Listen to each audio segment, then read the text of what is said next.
takes a while for these things to spin down, and what I do is I don't let it do that. I'm in a hurry. I want to get it, laid on my bench so I can carry on with what I'm doing.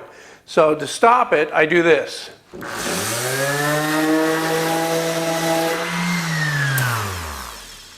I stop it with my hand. Works every time, and it's not actually hard on your hand. You might want to give it a try.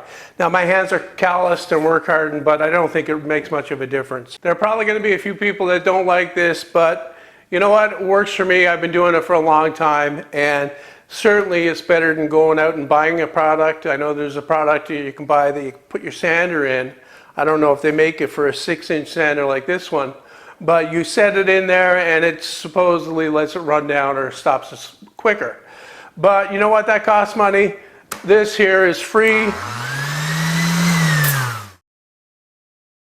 This is something that I learned quite a while ago, and that's the correct way to drive nails with a nail gun into the edge of a piece of wood. It doesn't matter what the wood is. It could be solid wood, hardwood, softwood, plywood like this, anything. And the problem comes when you try to drive a nail. Now, I've got 2-inch nails in this try to exaggerate the process, but if you go, say, parallel with the piece that you're going to be driving it into, and then there's a good chance that it's going to curl out either on one side or the other. And I'll try to show that now.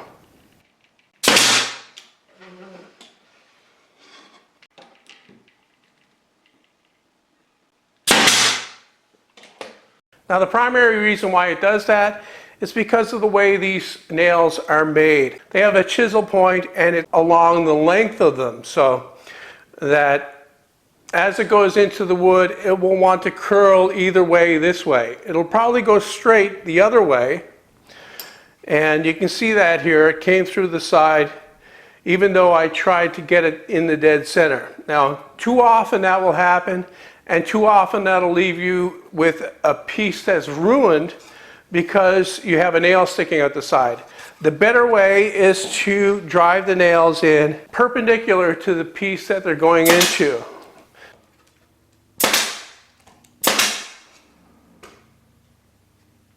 "99 times out of 100, or even 999 times out of 1,000, it will go in there straight, it won't come out. So for a more dramatic example, I've got a piece of 1/4-inch plywood here in my vise, and I'm going to nail this piece of 1/4-inch plywood to it. I still have the 2-inch nails in here, and I'm going to try to drive this nail into the center.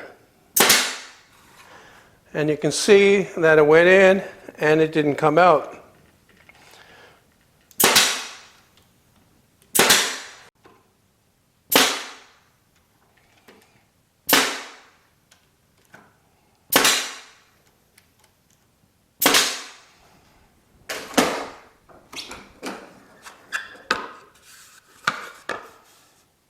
Now, if I do the same thing with the gun parallel to the piece, it won't happen every time, but there's always a better chance that it will shoot through the side.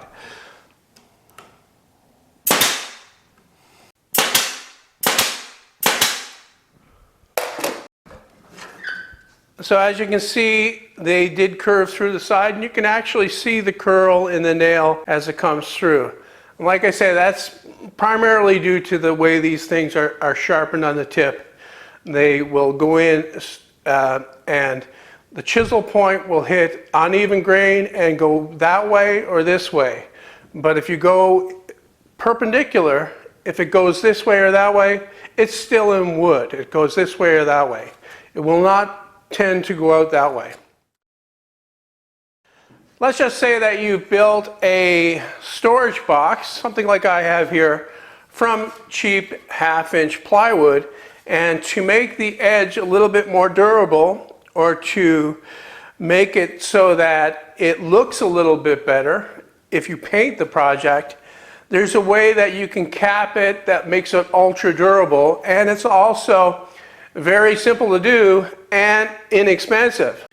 You go to your home center and you can buy this stuff right here. This is actually for drywall. It's J trim, they call it, or J channel. And what it does is it finishes off the edge of a piece of drywall. You'll often see this at the bottom of a wall in a garage where they have drywall put up. And what it does is it finishes that edge of the drywall. Well, as it happens, it actually fits really well on 1/2-inch plywood as well. And you can cut it to length with your snips. I'm not going to do a really good job with this, but just to demonstrate, slip it over the edge. Now for something like this, I miter the corners and make a nice neat job. And to make sure that it doesn't come off, you can run a bead of construction adhesive inside and then pop it right on. Here's another example of where it can be used to increase the durability. Here on my bins, the exposed edge of the plywood can get mangled, so you can put that on there, and that toughens it up and actually dresses it up pretty much too. So that's simple and economical, just the way I like it. It can really increase the durability of a plywood edge. That's it for this one. I hope you liked it, and thanks for watching.